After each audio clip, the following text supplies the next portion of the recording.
అన్న నమస్తే అన్న. నమస్తే అన్న. జనంలోకి జనసేన అనే ప్రోగ్రాం త్వరలో రాబోతుంది. జనసేన పార్టీ పూర్తి స్థాయిలో మళ్ళీ ప్రజల్లోకి రాబోతుంది. ఇప్పుడు రావాల్సినంత అవసరమే ఉందంటారు. కంపల్సరీ ఉందన్న. ఎందుకంటే ఇంతకుముందు మనం ఏ రాజకీయంలోనా ఏ పరిపాలనలో చూసుకున్నా ఇట్లా జనంలోకే జనసేన అని చెప్పేసి ఇట్లా థాట్ రావడం ఫస్ట్ మనం కంగ్రాచులేట్ చేసుకోవాలి. ఎందుకనంటే ఎవరు చూసినా సరే వాళ్ళ ఏమంటారు వాళ్ళ ఆఫీసులలో వాళ్ళు ఉండి ఎలక్షన్ టైంలో ఏదో మేము నరికేస్తాం, మేము అది చేస్తాం ఇది చేస్తాం అని చెప్పేసి అన్ని హామీలు ఇచ్చేసి తర్వాత వాళ్ళ ఆఫీస్లో సీఎం క్యాంప్ ఆఫీస్లోనైనా ఏడైనా సరే వాళ్ళు ఉంటారు. కానీ ఎవడు పట్టించుకుంటలేడు.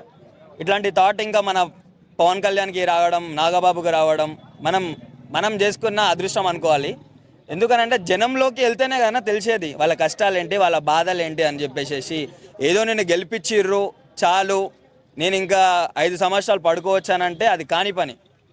నువ్వు జనాల లోపలికి వెళ్తేనే వాళ్ళ కష్ట సుఖాలు ఏంటి, వాళ్ళకి ఏం కావాలి, వాళ్ళకి ఏం వద్దు అని చెప్పేసి తెలుస్తుంది. అది ఎవరికైనా, సీఎంకైనా, డిప్యూటీ సీఎంకైనా, ఆఖరికి ఎమ్మెల్యేకైనా, ఇంకా సర్పంచ్కైనా, ఎవరికైనా. సో మీరు ఏం తెలియకుండా ఇన్ని ఒక 5 పథకాలు ఇచ్చినాం కదా, ఈ 5 పథకాలు వస్తున్నాయి చాలు అని అంటే చాలదు.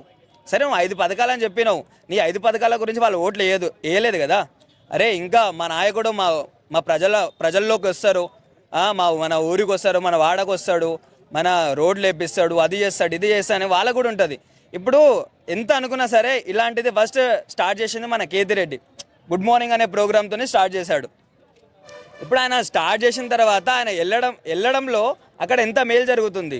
లైక్ ఇంటింటికి వెళ్ళి అమ్మ మీకు పింఛన్ వస్తుందా, లైక్ ఇంకేమన్నా కావాలా, మీ కష్టాలేంటి, మీ సుఖాలేంటి అని చెప్పేసి ఇట్లా అందరికన్నా కొంచెం ఏమంటారో అవుట్ ఆఫ్ బాక్స్ లాగా ఆలోచించిండు.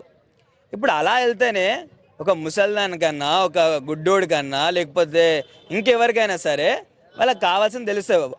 వాళ్ళ ప్లాన్ ప్రకారం చేస్తేనే వాళ్ళు సంతోషంగా ఉంటారు. ఏదో నువ్వు ఇన్ని పథకాలు ఇచ్చినావు, నువ్వు ఇన్ని చేసేస్తే నేను గ్రేట్ సీఎం అంటే అది కాదు కదా. ఎందుకు ఒక పూలమ్మటోళ్ళు వస్తారు, పాలమ్మటోళ్ళు వస్తారు, పండ్లమ్మటోళ్ళు వస్తారు, ఎవరైనా వస్తారు.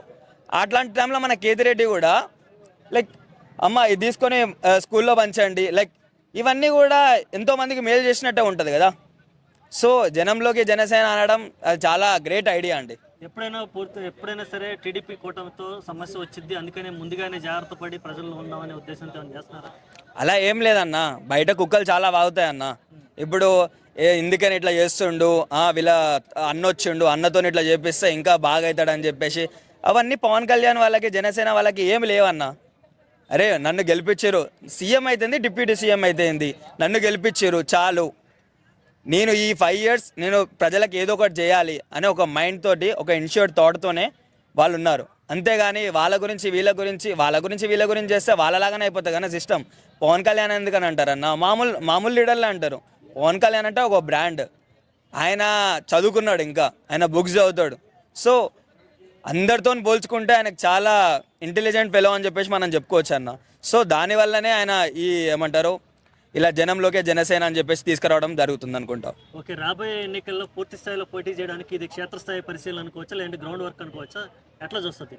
కంపల్సరీ ఇలా సరే డిప్యూటీ సీఎం అయినా సరే ఇలా జనంలోకే జనసేన ఇంకా వేరే ఏమన్నా ఇన్స్టిట్యూట్ థాట్స్తోని ఆయన ముందుకు వస్తే కంపల్సరీ ఆయన ఇండివిజువల్గా పోటీ చేసే అవకాశాలు చాలా ఉన్నాయి.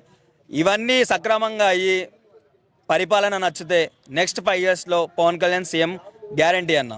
ఎందుకంటే ప్రతి ఒక్క కుక్క అంటుంది, ఏమంటుంది, అరే వీడు సినిమాలు చేసి వచ్చిండు, సినిమాల్లాగా ఉంటుందేమో, వీడు రియల్ క్యారెక్టరే, రియల్ సపరేట్, వీడికి తెలియదు అని చెప్పేసి వీళ్ళు అనుకుంటారు. కానీ అది ముమ్మాటికి తప్పనా, అది 100% తప్పది. ఈయన సరే సినిమాలల్లా సరే అవన్నీ ఫేక్ క్యారెక్టర్స్ అయినా సరే సినిమాలల్లో ఉన్నాయి చేస్తుండు, ఇంకా లైక్ జనంలోకి వెళ్ళడం, ఇవన్నీ తీసుకుంటే కూడా చాలా క్లియర్గా చెప్పొచ్చు మనం నెక్స్ట్ 5 years కంపల్సరీ మన పవన్ కళ్యాణ్ సీఎం అవుతాడని.